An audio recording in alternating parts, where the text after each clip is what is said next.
Okay, skipping ahead to the formatting of the summary tab, and again, you can get to the summary tab if you're on week 1 or one of the other weeks by clicking on summary. I've gone ahead and put in some of the formatting elements so that that is done. However, the side one that you'll see in step 28, so under activity 4, step 28, it tells you to click on week 1 sheet tab, copy the cell range A5 through B22. So we're going to click on week 1, and it wants us to copy these items here. So you can either go to edit copy or right click copy or use a shortcut key. Then let's hop over to summary. So highlight the cells from A5 down to A22, and we're going to paste. So if we paste, those items go in there, and we can begin setting up the formulas to populate this. Okay, so now we're going to populate the formulas for the weekly summaries. So if you look on task 2, we're going to start with 1 here, and we're going to reference one of the worksheets. So week 1, and this exclamation mark lets us know that it's a sheet. We want Q5. Oops, I need to put in the equal sign first. So we want Q5, and if you look at week 1 and scroll down to the end here, Q5, that's 109. So that's where it's getting the value from. So let's go back to our summary, and let's drag that out so it populates all of those. We want to do this for all the units. So essentially, you're going to type in week 2, Q5, week 3, Q5, and the different units. So, oops, let me select out of that. So we'll say equals week 2, Q5. Drag those out. Now, if we were to try to copy this cell here to unit 3, you'll notice that it's not going to work because it tries to automatically determine or increment the numbers here. So it's easier just to type them in. Week 3, Q5.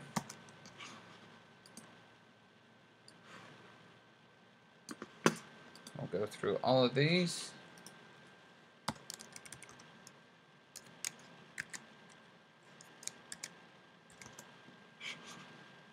Then we're getting to the sales as well. And the sales, we're going to want to pick up week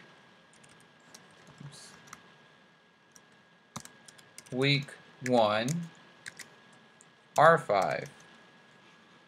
And we'll go ahead and drag all of those out as well. And we'll do that in each one of these cells.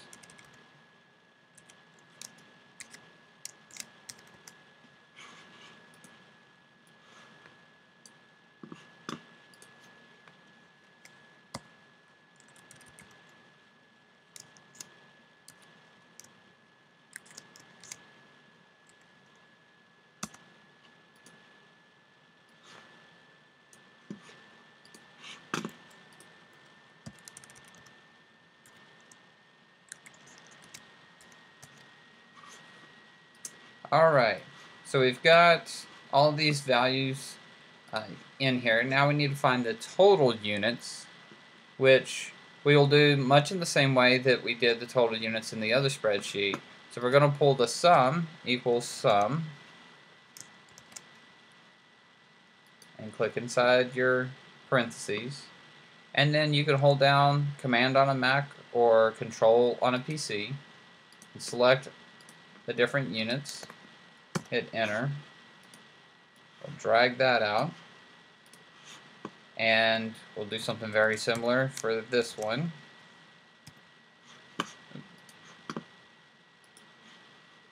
And we'll select the sales this time.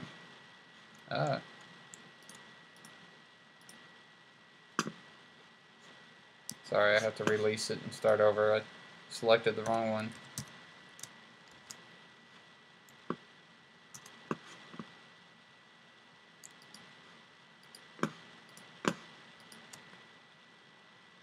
And hit enter, and we will drag it out as well.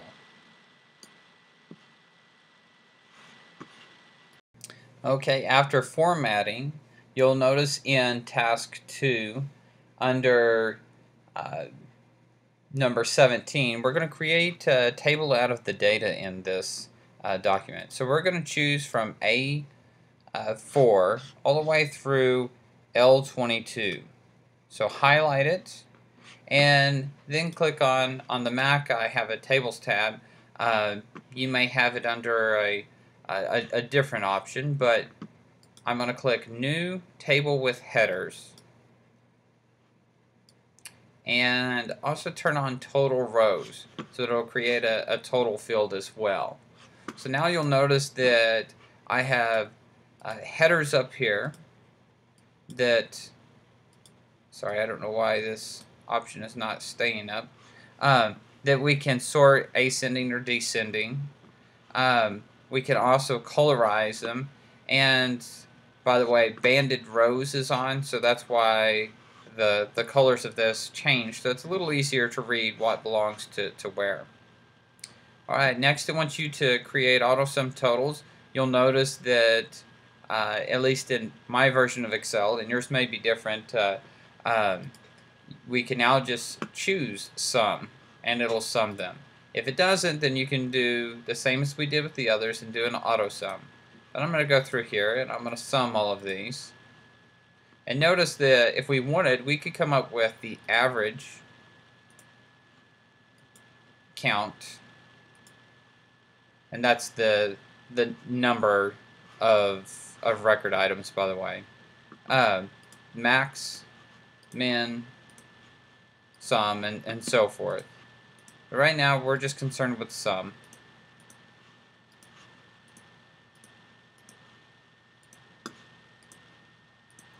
Alright.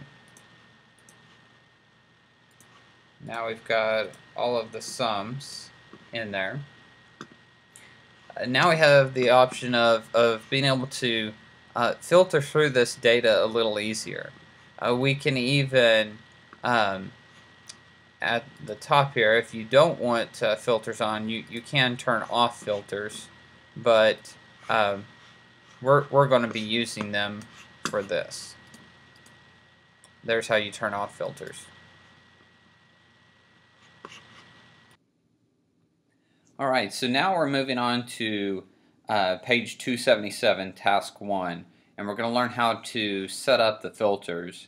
If you go up to the arrow, and I know category is rather small in this print, let me zoom in just a little again. If you go up to this arrow right beside category, it's a little drop down arrow, you press it, you'll see the different filter options. We're going to click on select all, which actually deselects everything, and we're going to sort it on SE. When we do that, you'll see that now only the items with the category of SE are shown in our table. To turn this off, select your data range again, and if you're under the tab data, then click on filter and it'll turn off your filters. So now the filter's been removed. The other option, if you want to turn filters back on, highlight that data again, turn on filters, and now they're back on. So the other option is to, if you were to deselect and you were only showing SC, and we were at this point, is you can just go back into that filter and select all again. Alright, so there's a couple ways of setting up filters, selecting and deselecting. You can play around with those a little bit just to see how they operate. On page 278, task 2, we're going to create a pivot table. So we're going to highlight from A4 to L22, and then we're going to go over to our data tab, and on my version of Excel, you can click the little drop down arrow and choose Create Manual Pivot Table. From here, they ask you to select a range, which ours is actually already selected, but we're going to click on the little button beside the text field there, and this allows you to highlight. So I'm going to highlight that from A4 to L22 again, selects that range in there, and we're going to click on New Worksheet and hit OK. So now it's created a new worksheet for us where we can then turn on different items in the pivot table. So they ask us to turn on category. So our categories are now shown. And then we're going to show total dollar sales. And so now we have our categories and total dollar sales. We need to change the total dollar sales to be set up for currency. So I'm going to Home and onto currency like we have done in the past. Notice that, oops, I'm sorry, I double clicked and jumped me out of there, but notice the number signs here. It's because the full value cannot display, so you'd have to stretch that out in order for it to display fully. They want us to change the sum of the total dollar sales by going to field settings and just calling that total sales and hit OK. Now on page 281, task 3, we're going to create a pie chart from some of the data in our spreadsheet. If you choose A15 through A20, and then we're going to choose the corresponding total dollar sales, that would be column L, 15 through 20. And on a PC, you can hold down Control and select. On a Mac, I'm going to hold down Command and select. I have noticed that if your chart does not turn out right on a Mac, you actually have to hold down Command and drag select. You can't select them individually. Not sure why that is. And sometimes it would even crash Excel. So now let's choose our pie chart. And if you're not seeing charts up here, you can click the Charts tab and then choose Pie Chart. So I'm going to choose the 2D, it's the basic pie chart, and we're going to get a very basic pie chart.